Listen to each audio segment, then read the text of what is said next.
Hello and welcome to a new episode of NewsDay McDaniel. I'm RJ Schnitzer. And I'm Emma Walther. Our top story this week. As Phi Delta Theta comes off probation for the first time in over a year, the new officers in charge are seeking to change the image of their fraternity. President Jevin Tranquillo commented, "Phi Delta Theta is on the verge of making its current and new members ready for what life has to offer. We're now preparing our brothers to learn how to make a resume for job interviews and inform them about different aspects of mental health." One of the older members of Phi Delta Theta, Matt Grande, who is also a former vice president, had this to comment about their recent comeback. Ever since my fraternity experienced an almost traumatic event caused by alcohol, we have turned our chapter around and brought in a new light. We are positioning ourselves to be the forefront of Greek life at McDaniel by setting an example of what it looks like for fraternity and what it can do. The fraternity also has been engaging in clubs like the Street Cleaners to further boost their reputation. Local sorority Phi Alpha Mu has had to grapple with more during this semester as opposed to other Greek societies on campus. President and Alumni Secretary of the sorority, Julia Hurlock, said that the biggest hardship when it comes to being a local sorority is there is no nationals board. In turn, there is a prevalent worry that any students interested in going Greek won't get the same experience out of the local sorority as they would from a national one. Though the sorority lacks a national board, the Phi Alphs are still supported by a close group of women. On top of that, local Greek sororities don't get as much support on a grandeur level as national sororities do. Vice President and Chaplain Katie McPhillips said that though the sorority is supported, members have had to work even harder for goals that they want to achieve because the support isn't as large as that of a national sorority. Hardships aside, the Phi Alphs still have hope, especially now that spring recruitment is fast approaching. Assistant Risk Samantha Donnelly says that even though the sorority has gone through a lot, she's very much looking forward to gaining new members and friends. The rush. Spring recruitment will be just around the corner. Like every year, getting to meet the new people, spreading the word about sororities and fraternities, and making new friends. However, recruitment has not always been the same. Over the course of the years, according to Claire Hopkins and Dr. Trader, both say numbers have decreased, and not having as many girls and boys show up to events than before COVID-19. As Liz Fife says, "I remember when I went through spring recruitment. I was one of the 60 girls rushing. This year, we only have 30 girls signed up." COVID also made it hard for current Greek members to create bonds with new potential members, making it difficult for them to have a sense of belonging to something greater than themselves. Another spring semester means another class of graduating seniors. With this comes a lot of reflections. People come to college hoping to get different things out of it. Senior Tommy Corman said that college allowed students to test out different career fields. Senior Josh Petruzilli said that college allowed him to dig deeper in the career he knew he already wanted. However, some students faced setbacks. Due to health problems, would-be senior Charles Ebling had to miss multiple semesters, preventing him from graduating this semester. Students are currently searching for clubs to join as the semester begins. Clubs are opening their doors to new members and students are claiming their spots. Sophomore Anjani Martin says, "This semester, I'm going to join a club that interests me." Students are joining clubs to keep their minds off schoolwork.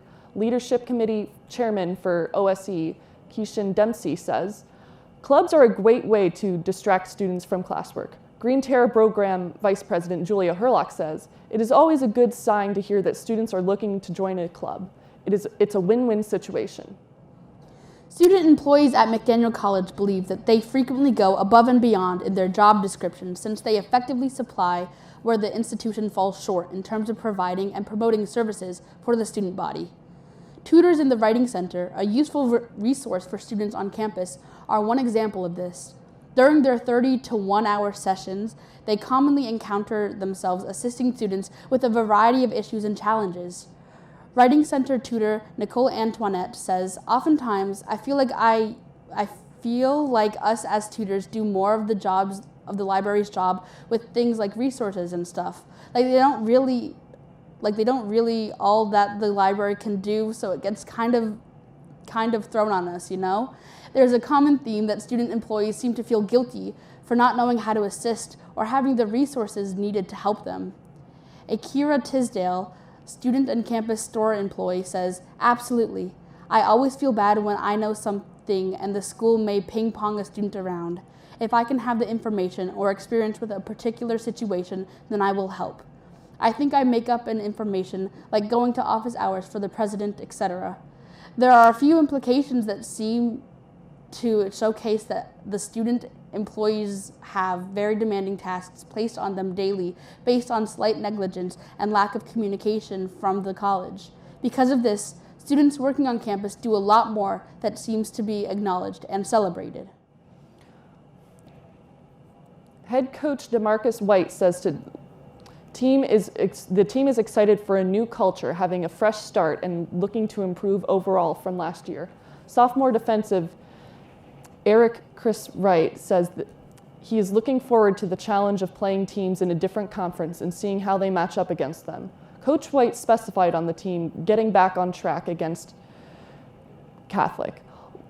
Lost that game after leading 20-3 and a half, and they are hungry and want revenge. Everybody knows about how Hopkins and Susquehanna ran the conference for these past few years, and now with Susquehanna gone, the team everyone is going to be talking about is Salisbury. Junior offensive lineman Joe Hickey says Salisbury is going to be some good competition. McDaniel welcomes in for senior day next year and everyone on the team, and Coach White says, I bet the fans will be excited for that game. Some students here at McDaniel are taking charge of their health. The health and wellness community here are partaking in classes and functions that increase people's comfort in a gym. A student and previous member of Charge, Caitlin Lane, describes her experience as fun, mainly when doing the group exercises, but not enjoyable when attending a social event. Another student, Chloe Timmons, who is not involved in Charge, thinks that it is a fun group activity for students. However, it feels like an unapproachable crowd. Given the short time here on campus, Charge continues to create an environment of empowering people to live a healthy lifestyle. The McDaniel College Rice Gallery in Peterson Hall has been swamped with students. Professor Erla, Associate Professor in the Art Department, has been creating art for over 10 years, and she has it on display in the Rice Gallery. Professor Erla says the opening was the best attended opening I've ever had for a show. Art communication student Emma Miller adds, Professor Erla's method of creating her art is unique, and her art speaks to such a great issue about motherhood and problems women face in general. I really enjoyed it, and I recommend it to others. Olivia McDermott, an education student, says she enjoyed visiting the Rice Gallery and seeing the wonderful art displayed, especially the Erladen show. For more information, visit the Peterson Hall Rice Gallery Monday to Friday between 9 a.m. and 4 p.m. Despite the suspension of the music major and minor at McDaniel College in spring 2019, the music program still remains prevalent on campus. As Music Department Chair Dr. Glenn Caldwell states, some of the music ensembles we have are larger than they were before we had the minor and major taken away. Granted, we don't have the same staffing as we used to. This persistent student interest in music on campus, in spite of the cuts to the music department, however, is still hindered. According to choir and a cappella director Kyle Engler, the music department is neither on McDaniel College map, nor on the tour, nor advertised on any of our social media platforms that we have any music offerings at all. This lack of advertisement unfortunately leads to some students who may have an interest in music not even knowing about its existence. I actually didn't know about the music department until spring of sophomore year, when a friend invited me to join the a cappella group, and since discovering it, I added a self-designed minor in music, says junior Madison DeHaze.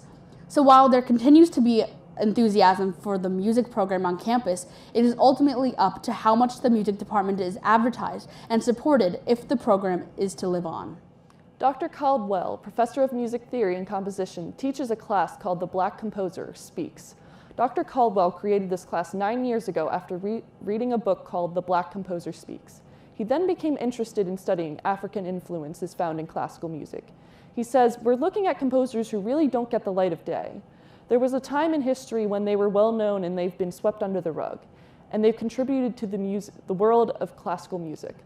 Black musician and theater major Kobe Morrison says, a Black composers class is important because it can inspire me to study the ones who've paved the way for me to express myself musically. For others, it can expose them to how Black composers contribute to a wide variety of music. Miriam Saul, a freshman, took the class because it sounded interesting and said it seemed like she would get more out of it than another course that would fill the creative expression requirement. The cast of Heathers is taking the preparation for their production very seriously. McDaniel College is putting on a production of Heathers, a musical that deals with challenging themes such as gun violence, sexual assault, and suicide. Danielle Carter, lead actress, says the director is focusing on an honest performance by having an open environment throughout the rehearsal process. Kobe Morrison, the dance captain, says building community is necessary to put on a good show, and that he focuses on keeping the energy light and keeping people connected. Bryant Gutenek, another lead actor in the show, says, even though the show is taxing, it's great that people are willing to talk about these issues more. All members of the production are aware of the dark themes of the show and are focused on moving through the rehearsal process safely and respectfully for everyone involved. McDaniel students have the chance to now experience the fun of Topgolf while immersed in a relaxing tropical sense of being right here in Westminster. Island Green Westminster is a golf experience that offers driving ranges, mini golf, and handcrafted dining options for students and locals to enjoy. Westminster resident Douglas Watkins says Island Green is a great place to spend a Saturday night, and Westminster resident Linda Green adds, be sure to go Wednesday for the $2 off smash burgers.